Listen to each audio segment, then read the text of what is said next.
Good day folks, and welcome to the Anorak Review Show with your host, the Anorak. And today, we're talking about another joint British-American rock band, Foreigner. Much like 10cc, Status Quo, or Fleetwood Mac, among other groups, it's quite challenging to pinpoint or pigeonhole what kind of genre band Foreigner are. They're just a rock band, but still a pretty good rock band nonetheless. First established in 1976, Foreigner are essentially the brainchild of one Mick Jones, not the guitarist of The Clash, although that band was founded and released their own self-titled album roughly around the same time Foreigner did. Coincidence? But a guitarist from the band Spooky Tooth, which some of you may know for the song Better By You, Better Than Me, aka that song Judas Priest did a cover of once, which was accused of apparently having a subliminal message of "do it," because someone tried to off themselves with a shotgun, resulting in a lawsuit against the band, which they won out anyways. Yeah, that actually did happen. Anyways, the very first and the original lineup of the band consisted of him, the late great saxophonist Ian MacDonald, who was also one of the original founding members of the prog rock band King Crimson, drummer Dennis Elliott, lead singer Lou Gramm, keyboardist Al Greenwood, and the also late great bassist Ed Gagliardi. I probably butchered their last name wrong, but what can I do? The name itself came from how half the members were British English and the other half are American, hence they still be foreigners in one way or another. However, nowadays though, with all the constantly changing lineups, members coming, going and being replaced, plus with Mick Jones himself being the only British member left and original founder, it's pretty much just one foreigner left. But with all that said, and with today's album having turned 45 years old, let's dig into the eponymous debut album, 1977's Foreigner. The cover itself is fairly simple, but very well done.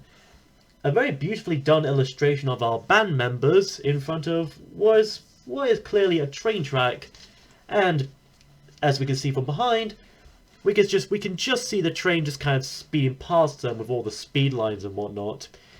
Hence, visualizing and emphasizing the whole Foreigner theme and motif.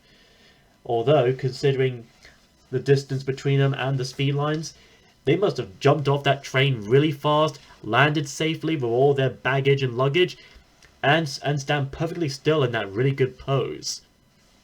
Very good acrobatics, I must say. And a very good illustration for such a cover like this. Kind of reminding me of some of the earlier albums by someone like Jerry Griafti or something. And yeah, this little cover I got has a little sticker on it. Yeah, I bought this at an old shop or like a car boot sale, of course. And these things just aren't that easy to come off, and even if I did put the effort into trying to take it off, it would likely end up ripping the cover itself, so better to keep it safe than sorry.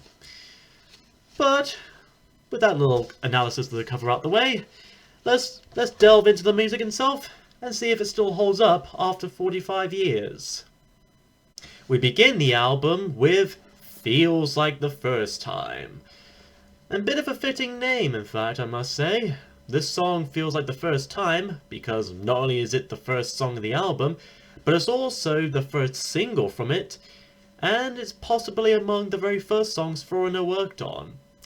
And for a first impression, this really works well as such, setting off a good tone and mood for most of the album, especially with the opening guitar riff by Mick and Ian.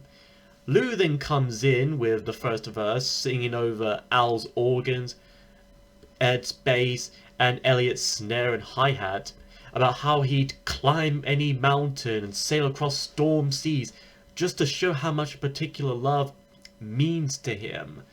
For there ain't no mountain high enough, ain't no valley low enough, and ain't no river wide enough to keep him from getting to you, babe. Then in the bridge, things start to build up a bit before finally paying off with the instantly catchy hook of a chorus with some fantastic harmonic singing of the title itself from not only Lou himself, but some of the other members as well, acting as kind of the backup. Apparently Mick's inspiration behind this song came from a change in his life. Having gone out of a broken prior relationship and now starting things anew and turning over a new leaf or two, even finding new love sooner than expected. So while it may not be the first time, it still feels like such. After another verse, we get to the middle 8 section halfway through the track, where Al really gets a chance to show off his skills at the synthesizers. Then we return back to the chorus, plus a little guitar solo from Ian and Mick, before we eventually fade out. So right off the get-go, this is a pretty good song from Foreigner, and an excellent way to begin such an album, and the band as a whole. Next is Cold as Ice. Thankfully, we won't have to endure Arnie's ice puns from Batman and Robin here. Co-written between Mick Jones and Lou Gramm and made the second single of the album, this also begins with a very memorable hook that would run for most of the song, this time being a constantly striking chord on the piano from Mick. And as before, the lyrics here are also pretty straightforward, if not a bit honest and blunt, being about a cold-hearted woman who cares more about taking money and having her way with everything than actually feeling love with anyone. Basically a gold digger song before Kanye West's gold digger song. However, Lou warns her that someday she would have to pay her price. So he's kind of like Jacob Marley here, only minus the Christmas ghosts and stuff. And once again, we get another rich guitar solo, followed by some harmonic title dropping over some subtle yet shrill mellotron chords, adding to the very haunting texture. The music itself really helps emphasize how, for lack of a better term, cold a person like this could be, how toxic she could be around, and how shallow and how karma would eventually find its way up to her. It's really good. This is another brilliant and iconic song from the band, which I'm very sure many people have heard or listened to before, and rightfully so. Despite its name, Cold as Ice is hot as fire.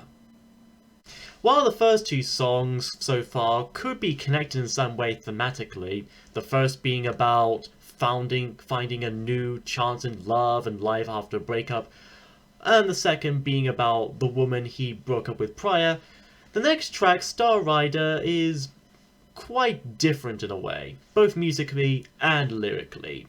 Co-written by Mick Jones and Al Greenwood, this is one of two songs in this album to not be sung by Lou Gramm, but rather instead by Mick himself.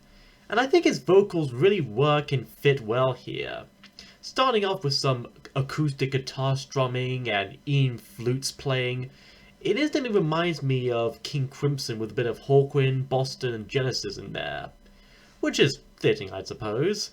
The lyrics are very reminiscent of David Bowie's Space Oddity or Elton John's Rocket Man, with Mick singing about stealing a ride on a passing star.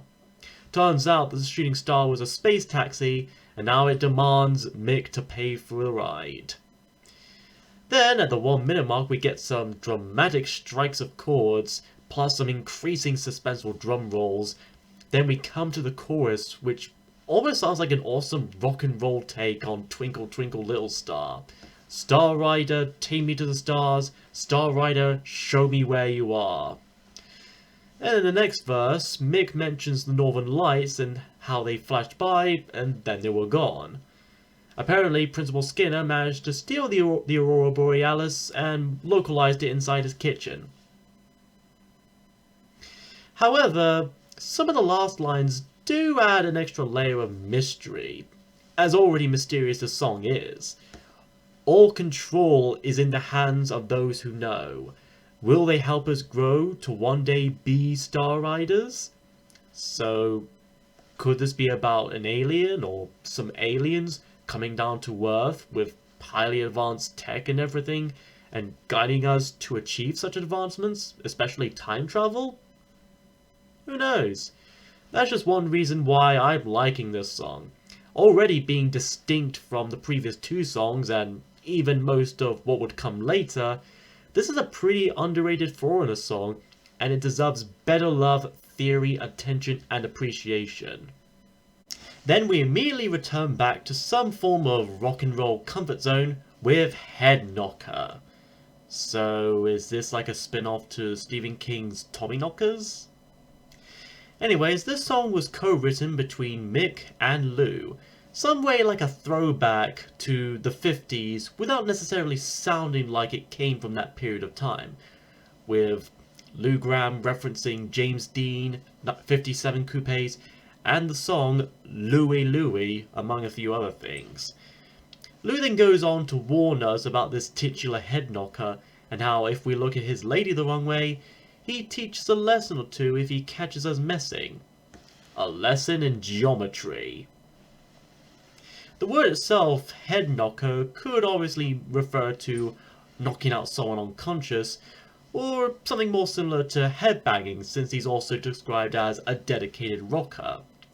Mick Jones' guitar really dominates the song here, and it gives it that chunky yet easygoing hard-edge rock vibe, which works in fitting the character of this head knocker, show-stopping and tough as nails. Although Lou also says that if getting a black eye isn't enough to tell you not to mess with this guy, he'll show you his Smith & Wesson, aka a pistol, meaning he'd be willing to shoot you if he'd wanted to. Going a bit overboard there, Mr. Knocker? Just saying, you could handle things a little bit more peacefully and, not so violently. Side 1 ends with The Damage Is Done. Another synth-heavy track, sounding rather melancholy this time around. Here, Lou sings about how he asks for a reason how and why he's been treated in a certain way.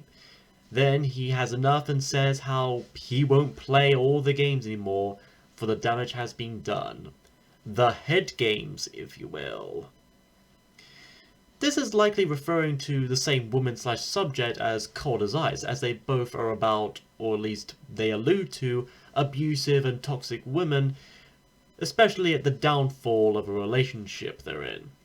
Lou goes on to ask if she'll miss him when he leaves and goes on the run, and whether or not she would tell her friends about how apparently he has been the abuser, the perpetrator, treating her unkindly, likely implying how she would lie and distort the truth to suit her own benefits, to make herself the victim. And let's be frank, people, there are many individuals out there who are generally like that. Then we get a bit of an instrumental section with some keyboards and everything, before getting a short yet pretty neat guitar solo that immediately transitions us into the next set of lyrics, talking about rumors and humors, reasons and treasons, and so on. Lou then says to see what the judge would have to say about all this, assuming said judge isn't too busy with a trial involving some guy named Pink who hides himself behind a wall. And in the end, it's already too late, as Lou Gramm empowers himself and just pretty much leaves the overbearing woman who tried to manipulate, gaslight, and take over his life.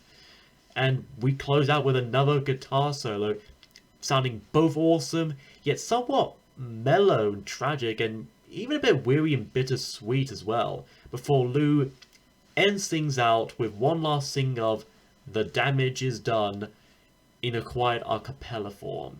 It's good stuff, really good stuff, and a good way to close out the first half of the album.